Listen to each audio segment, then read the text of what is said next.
ایک نیک آدمی شادی کے بعد بیوی کو لے کر اپنے گھر لوٹ رہا تھا۔ راستے میں سمندر عبور کرنا پڑتا تھا۔ آدمی نے ایک کشتی کا انتظام کیا اور وہ دونوں سمندر عبور کرنے لگے۔ کشتی بیچ سمندر پہنچی ہی تھی کہ سمندر میں طوفان آ گیا۔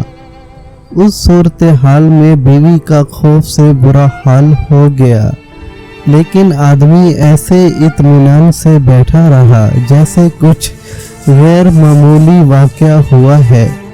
یہ دیکھ کر بیوی کو حیرت ہوئی، وہ غصے سے چلا اٹھی، آپ کو نظر نہیں آ رہا؟ طوفان کشتی کو ڈبونے لگا ہے، ہماری موت سر پر ہے اور آپ اطمینان سے بیٹھے ہیں۔ یہ سنتے ہی خاوند نے اپنی تلوار میان سے نکالی اور بیوی کی شاہرگ پر رکھ دی۔ بیوی ہنس پڑی اور بولی، یہ کیسا مذاق ہے؟ خاوند نے پوچھا، کیا اب بھی موت سے خوفزدہ نہیں ہو رہی؟ کیا آپ کو نہیں لگ رہا کہ میں آپ کا گلا کاٹ دوں گا؟ یہ سن کر بیوی بولی، مجھے آپ پر اور آپ کی محبت پر اعتماد ہے۔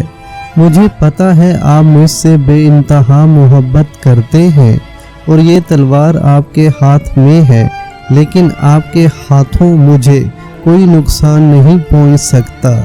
یہ سن کر خاوند بولا، جیسے آپ کو میری محبت پر اعتماد ہے، ویسے ہی مجھے اللہ کی محبت پر یقین ہے، اور یہ طوفان بھی اللہ کے ہاتھ میں ہے۔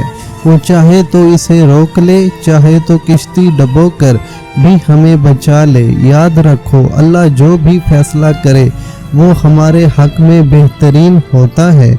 آپ کا ایمان اور یقین پختہ ہونا چاہیے۔